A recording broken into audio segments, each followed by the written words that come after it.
Marcus was a poor warehouse worker, barely surviving with his daughter. One gunshot changed everything. He jumped in front of a bullet to save a stranger, the billionaire's girlfriend. 5 minutes later, his boss walked into his hospital room with an offer that would change his life forever. Before you watch full story, comment below from which country are you watching. Don't forget to subscribe for more amazing stories. Marcus wiped the sweat from his forehead as he stacked boxes in the warehouse. His back ached, his hands were rough, and his old work boots had holes in them. But he never complained. He couldn't afford to complain. Every morning at 5 a.m., Marcus woke up in his small apartment. The paint on the walls was peeling. The kitchen faucet dripped constantly. But it was home. It was all he could give his daughter, Emma. Emma was 7 years old. She had her mother's smile and her father's determination. 3 years ago, her mother Sarah died in a car accident. Since that day, Marcus raised Emma alone. He was her father, her mother, her protector, and her whole world. "Daddy, wake up." Emma shook him gently every morning. Her small hands on his shoulder were the best alarm clock in the world. Marcus worked at Sterling Industries, a massive company owned by billionaire Richard Sterling. Marcus was just a warehouse worker. Nobody important. Nobody special. Just another face in the crowd of hundreds of employees.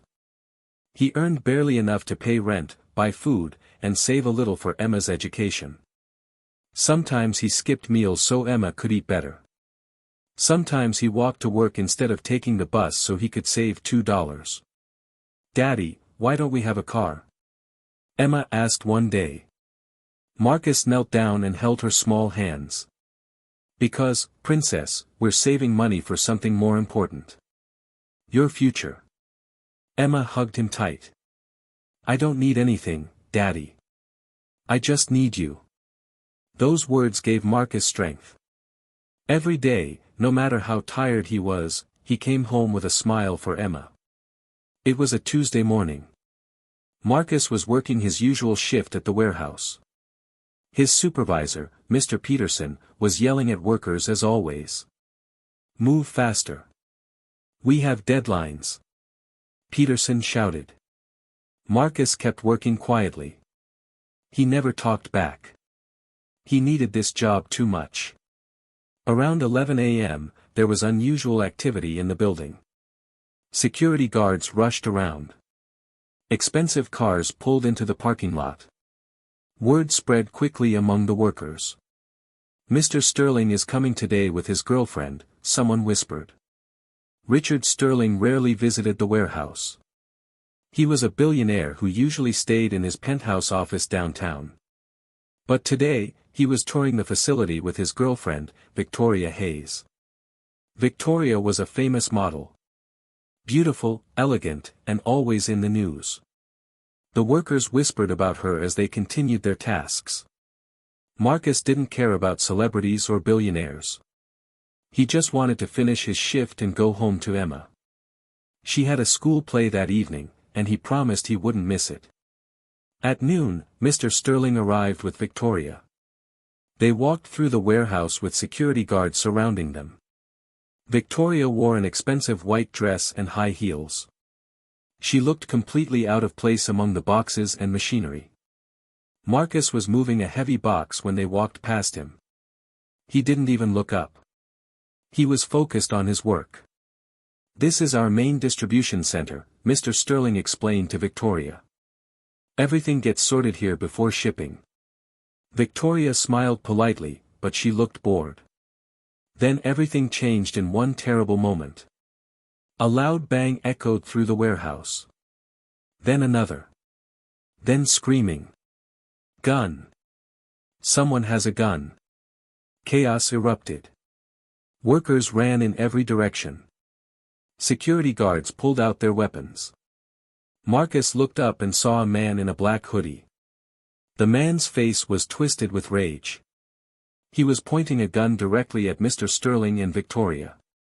"You ruined my life," the man screamed. "You destroyed my family's business. Now you'll pay." The gunman's hands were shaking. His finger was on the trigger. He was 20 feet away from Mr. Sterling and Victoria. Time seemed to slow down. Marcus didn't think. He didn't hesitate. He didn't consider the consequences. All he thought was, someone needs help. His body moved on instinct. Marcus dropped the box he was holding and ran. He ran faster than he had ever run in his life. The gunman fired. The bullet left the gun in slow motion. It traveled through the air toward Victoria, who stood frozen in fear. Marcus reached her just in time. He pushed Victoria hard, throwing her to the ground behind a stack of crates. The bullet that was meant for her hit Marcus instead. The pain was instant and overwhelming. It felt like fire exploding in his shoulder. Marcus fell to the ground, blood spreading across his work shirt. Security guards tackled the gunman immediately. More shots were fired, but they missed. The gunman was subdued and arrested. Victoria was on the ground, unharmed but shaking. Mr. Sterling was being protected by his bodyguards. Everyone was shouting. Marcus lay on the cold concrete floor. His vision was blurry. The pain was unbearable. But through it all, one thought dominated his mind. Emma. I need to get home to Emma. I promised I wouldn't miss her play. Sir. Sir, stay with us. A security guard knelt beside Marcus, applying pressure to the wound. My daughter. Marcus whispered. I have to get home. An ambulance was already on its way. Victoria crawled over to Marcus, her white dress now stained with his blood. Why did you do that? She asked, tears streaming down her face. You don't even know me. Marcus managed a weak smile. Doesn't matter who you are. You needed help. That's all that matters. Then everything went black. Marcus woke up in a hospital bed. The room was bright with fluorescent lights. Machines beeped around him. His shoulder was bandaged, and there was an IV in his arm. The first thing he saw was Emma's face. Daddy. She was crying, holding his hand with both of hers. Daddy, please don't leave me like Mommy did. Marcus's heart broke. He squeezed her hand gently. I'm here, Princess. I'm not going anywhere. His neighbor, Mrs. Chen, stood behind Emma. She had picked Emma up from school when she heard about the shooting. Thank God you're alive, Mrs. Chen said, wiping her own tears. A doctor entered the room. Mr. Marcus Thompson, you're very lucky. The bullet went through your shoulder without hitting any major arteries. You'll need physical therapy, but you'll make a full recovery. How long until I can work? Marcus asked immediately. The doctor frowned. You need at least 6 weeks of rest. No heavy lifting for 3 months. Marcus's stomach dropped. 6 weeks without pay. How would he afford rent? How would he feed Emma? I need to work, Marcus said desperately. I have a daughter to support. Sir, if you don't rest, you could damage your shoulder permanently, the doctor warned. Marcus closed his eyes. Life was so unfair sometimes. The next day, Marcus was still in the hospital. Emma was at school, and Mrs. Chen had gone to get lunch. Marcus was alone, worrying about money, when his hospital room door opened. Richard Sterling walked in. Marcus tried to sit up straighter, but pain shot through his shoulder. Please, don't move, Mr. Sterling said. He pulled a chair next to the bed and sat down. Marcus had never been this close to his boss before. Mr. Sterling was in his 50s, with graying hair and sharp eyes. He wore a suit that probably cost more than Marcus earned in a year. Mr. Thompson, Sterling began. Marcus. May I call you Marcus? Yes, sir. Marcus, what you did yesterday. Sterling paused, his voice thick with emotion. You saved Victoria's life. You saved her without hesitation, without thinking about yourself. You're a hero. Marcus shook his head weakly. I'm not a hero, sir. I just did what anyone would do. No, Sterling said firmly. Most people would have run away. Most people would have protected themselves. But you ran toward danger to save a complete stranger. That's not common. That's extraordinary. Sterling pulled out his phone and showed Marcus a video. It was security camera footage from the warehouse. Marcus watched himself run and push Victoria out of the way. He watched himself take the bullet. This has been all over the news, Sterling said. You're famous now. People are calling you a hero. Marcus didn't care about being famous. He cared about paying his bills. Sir, I appreciate you coming here, Marcus said. But I need to know, do I still have my job? The doctor says I can't work for 6 weeks. Sterling looked at Marcus for a long moment. Then he smiled. Marcus, I didn't come here to talk about your warehouse job. Marcus's heart sank. Was he being fired? Sterling continued, I came here to promote you. Marcus blinked. What? I need someone I can trust, Sterling said. Someone with integrity, courage, and loyalty. Those qualities are rare. Marcus, how would you like to become my head of security operations? Marcus thought he was hallucinating from the pain medication. Sir, I don't understand. I'm just a warehouse worker. I don't have any security training or business degree. You have something better, Sterling replied. You have character. Everything else can be taught. The position comes with a salary of $150,000 per year, full medical benefits, a company car, and a housing allowance. Marcus couldn't breathe. $150,000. That was 15 times what he currently earned. But sir, why? I just did what was right. I don't deserve. You deserve everything, Sterling interrupted. And more importantly, my company deserves people like you in leadership positions. I've been running Sterling Industries for 30 years. I've learned that skills can be taught, but character cannot. You risked your life for a stranger. That tells me everything I need to know about who you are. Tears filled Marcus's eyes. For 3 years, he had struggled. He had skipped meals, walked miles to save money, and worried constantly about giving Emma a better life. What do you say, Marcus? Sterling extended his hand. Marcus shook it with his good arm. Yes, sir. Thank you, sir. You won't regret this. I know I won't, Sterling smiled. Now rest and recover. Your job will be waiting for you when you're healed. And Marcus? Take all the time you need. You're on full pay starting today. After Sterling left, Marcus lay in his hospital bed and cried. They were tears of relief, gratitude, and hope. 6 weeks later, Marcus returned to Sterling Industries. But this time, he didn't go to the warehouse. He went to the corporate headquarters downtown. He wore a new suit that Sterling had sent to him.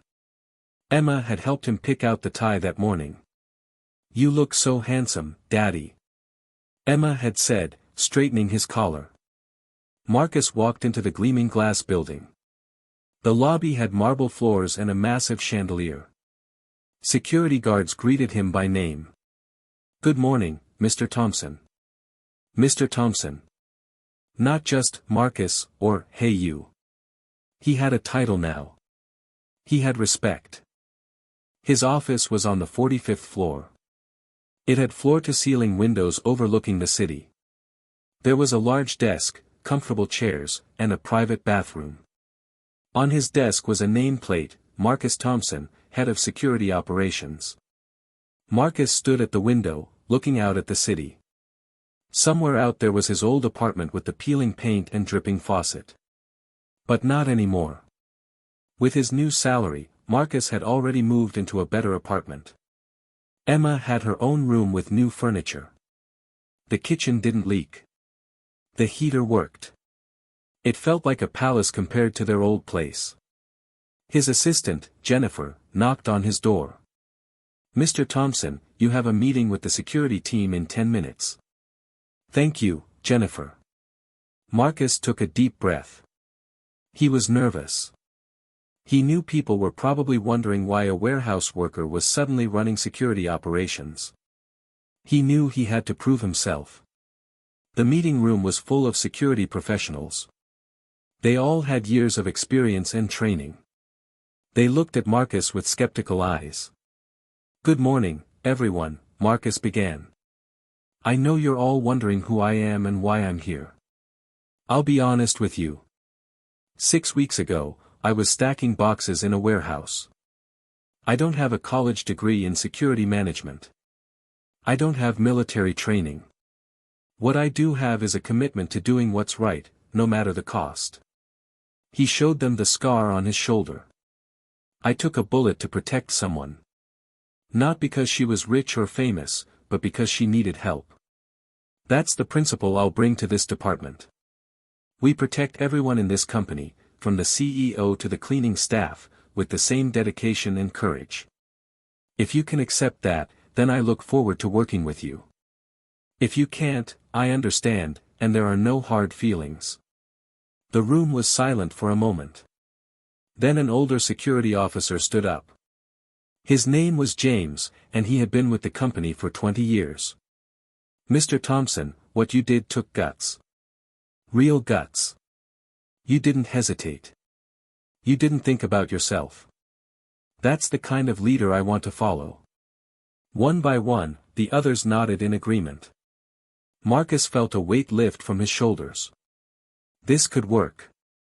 He could do this. The first month was hard. Marcus had so much to learn. He studied security protocols, read reports, and attended training sessions. He worked late into the night, learning everything he could. But he never forgot where he came from. Every Friday, Marcus went down to the warehouse. He talked to the workers, learned their names, and listened to their concerns. He remembered what it was like to be invisible, to be just another number. "Why do you spend so much time with the warehouse staff?" Jennifer asked him one day. "Because they're important," Marcus replied. "They work just as hard as anyone else in this company. They deserve to be heard and respected." Word spread throughout Sterling Industries about the new head of security who actually cared about regular workers. Morale improved. People worked harder. The company became more efficient. Mr. Sterling noticed. "Marcus, you're doing excellent work," Sterling told him during a meeting. "Employee satisfaction is at an all-time high. You're changing the culture of this company." "Thank you, sir. I'm just treating people the way I wish I had been treated." Victoria visited Marcus's office one day. She had visited him several times since the shooting, and they had become friends. "Marcus, I need to tell you something," she said, sitting across from his desk. "After you saved my life, I started thinking about my own life. I was so focused on fame and appearances. But you risked everything for me, a complete stranger.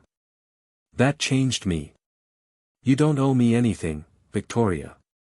"Yes, I do. I owe you the truth. I've started a foundation to help single parents like you. It provides financial assistance, childcare, and education support. I'm calling it the Marcus Thompson Foundation." Marcus was stunned. "You named it after me? You inspired it. You showed me what real strength looks like. It's not about money or fame. It's about sacrifice and love." Marcus felt tears in his eyes again. "Thank you, Victoria. That means more than you know." Not everything was perfect. 3 months after Marcus's promotion, problems started. Someone was sabotaging the company. Shipments were delayed. Files were deleted. Security systems were hacked. Marcus investigated personally. He reviewed camera footage, interviewed employees, and followed leads. Finally, he discovered the truth. It was Mr. Peterson, his old supervisor from the warehouse. Peterson was jealous and angry. He had worked at Sterling Industries for 15 years. He believed he deserved Marcus's promotion, not some lucky nobody who got shot. Marcus confronted Peterson in his office. Security guards stood nearby, just in case.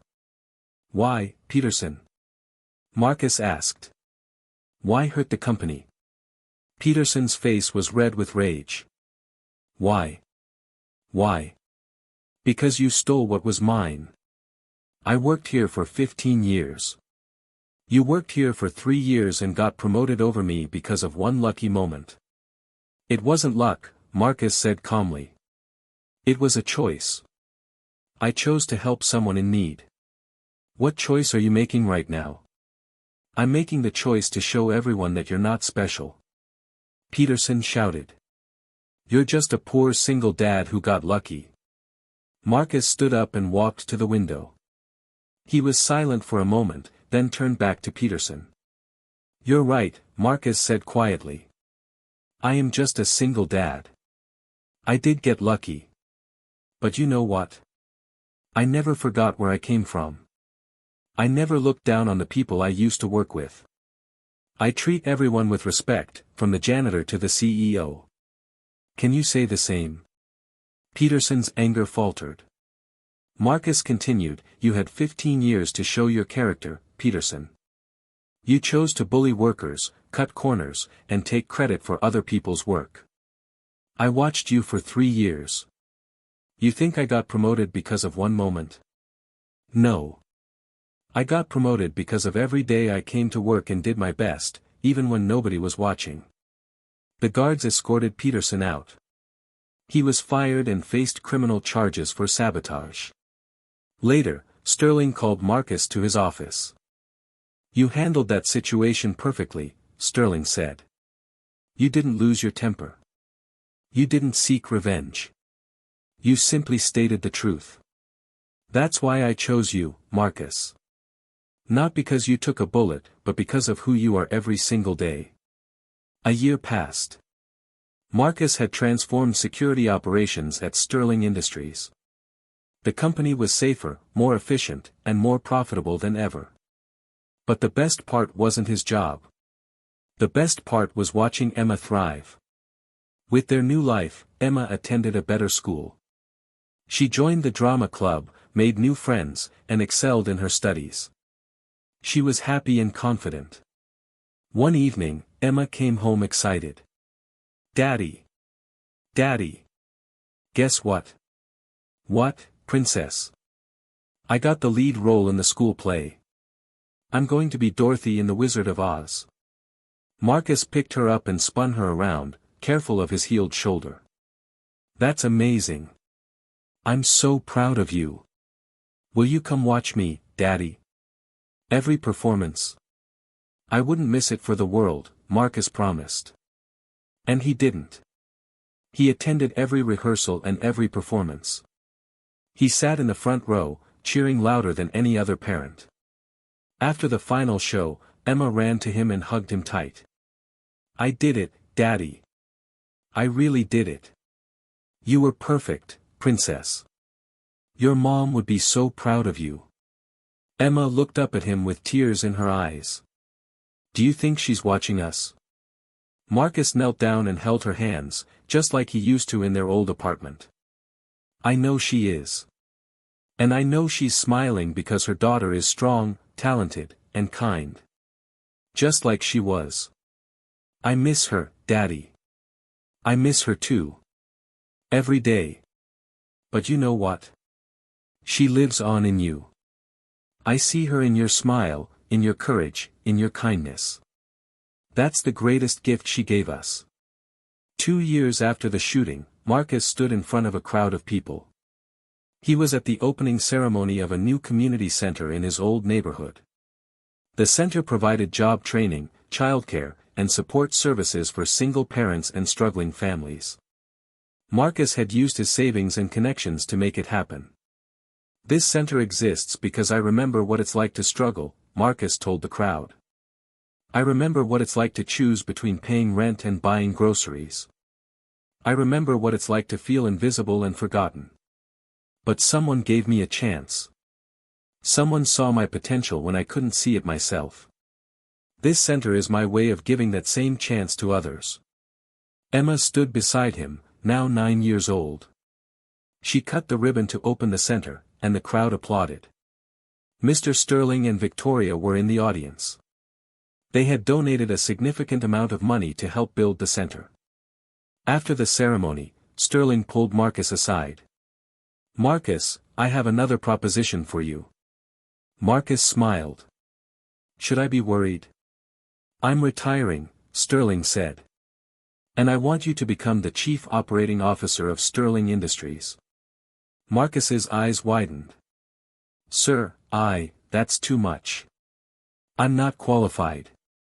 2 years ago, you weren't qualified to be head of security. But you learned. You grew. You led. Marcus, you have something that can't be taught. You have heart. You care about people. That's what this company needs. What about your family? Don't you have children who should inherit the company? Sterling shook his head. My children have no interest in running the business. They have their own lives. I need someone who understands the value of hard work, someone who knows what it's like to struggle, someone who will treat every employee with dignity. That's you, Marcus. Marcus looked at Emma, who was laughing with other children at the center. He thought about Sarah, his late wife, and how proud she would be. He thought about all the people he could help from this position. I accept, Marcus said. But on one condition. What's that? We increase wages for warehouse workers by 20% and improve their benefits package. Sterling laughed and shook Marcus's hand. Deal. 5 years after the shooting, Marcus stood in the same warehouse where it all happened. But things were different now. The warehouse had been renovated. Workers had better equipment, safer conditions, and fair wages. There was a break room with comfortable furniture and free coffee. There was a daycare center on site for employees' children. On the wall hung a memorial plaque, in honor of Marcus Thompson, who showed us that true courage means protecting others before yourself. Marcus ran his hand over the plaque. It marked the exact spot where he had been shot. Emma was 14 now, a beautiful teenager with her mother's eyes and her father's determination. She stood beside him, looking at the plaque. "Does it still hurt?" she asked, touching his shoulder gently. "Sometimes," Marcus admitted. "But it's a good kind of pain. It reminds me of how much life can change. It reminds me that one moment of courage can transform everything." "I'm proud of you, Dad," Emma said. "You didn't just save Victoria that day. You saved us too. You showed me that being rich isn't about money. It's about how you treat people." Marcus hugged her. "You're wiser than I was at your age." A young warehouse worker approached them nervously. His name was David, and he was a single father of a 3-year-old son. "Mr. Thompson, sir, can I talk to you for a moment?" "Of course, David. And please, call me Marcus." David fidgeted with his hands. "I just wanted to say thank you. Before you became COO, I was struggling. I almost lost custody of my son because I couldn't afford a better apartment. But with the wage increase and the on-site daycare, everything changed. I can provide for him now. You saved my family, sir." Marcus felt his eyes water. "You're doing the hard work, David.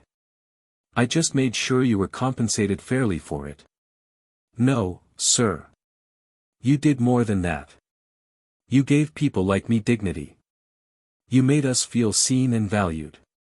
That's worth more than money." After David left, Emma squeezed her father's hand. "See, Dad? You're still saving people. Just in different ways now." That evening, Marcus and Emma had dinner at a fancy restaurant. It was their tradition every year on the anniversary of the shooting. As they ate, Emma asked, "Dad, can I ask you something? Anything, princess. That day when you ran toward the gunman, were you scared? Marcus put down his fork and thought carefully about his answer.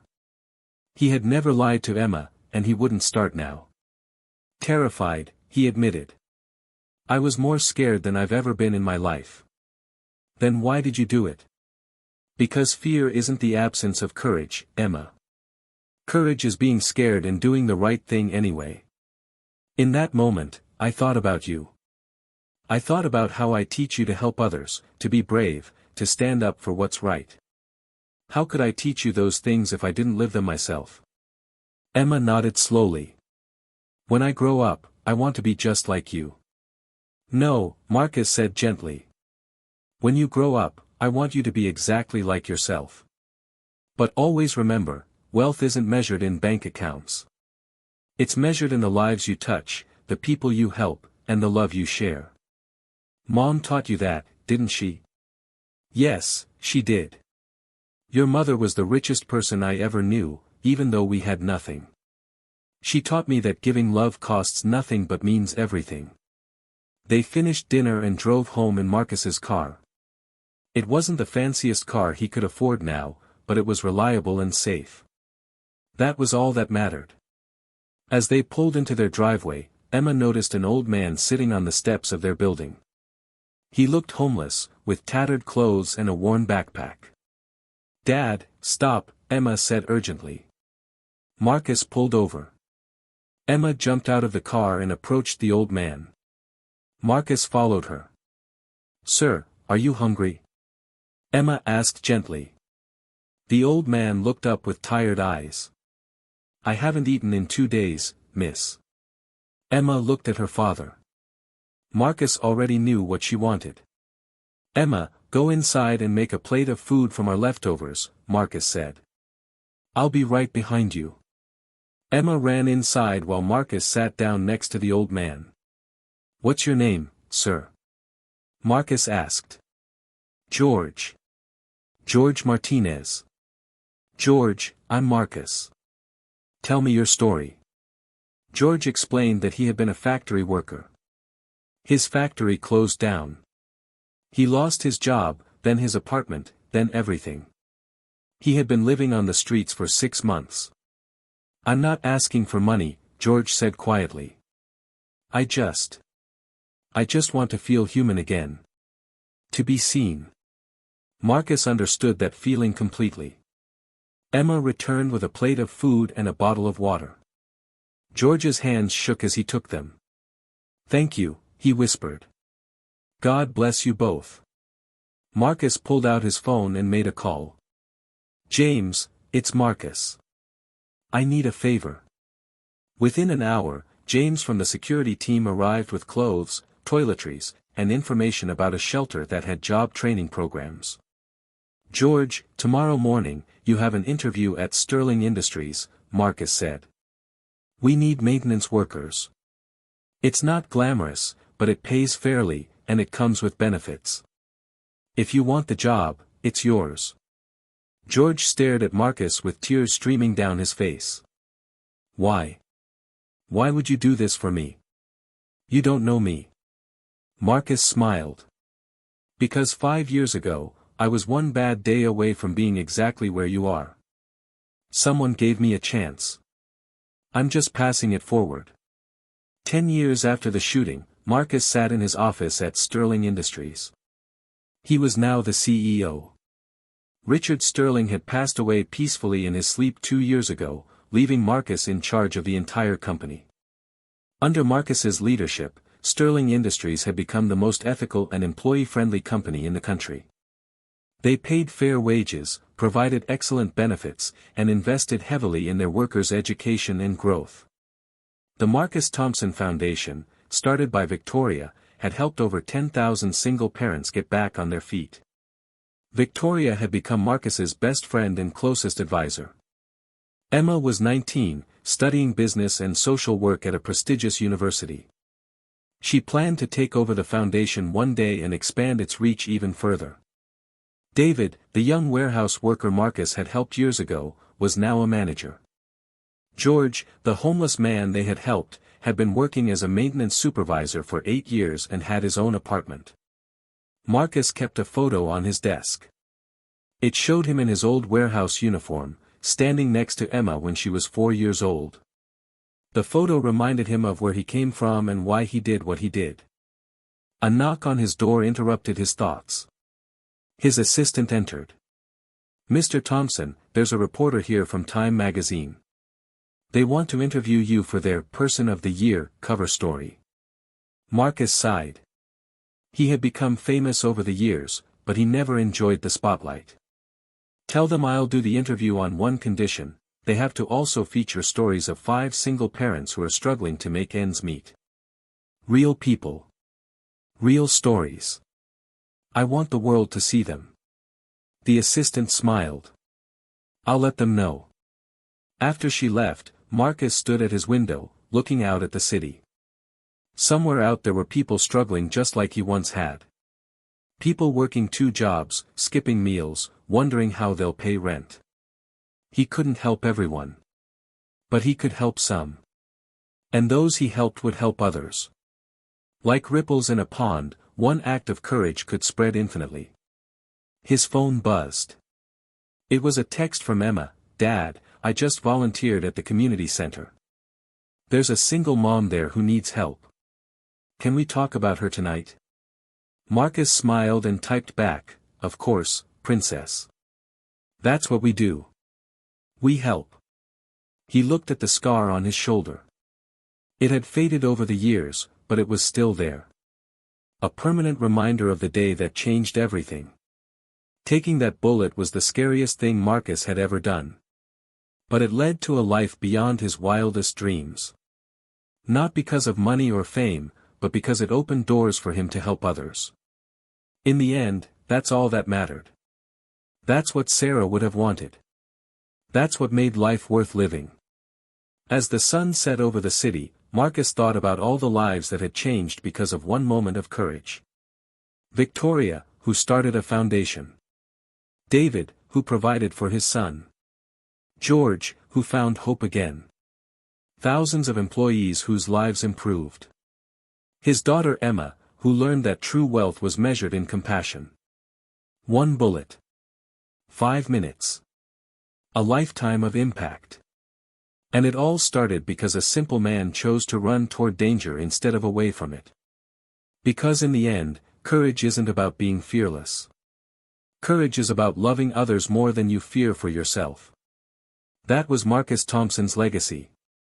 And it would live on forever.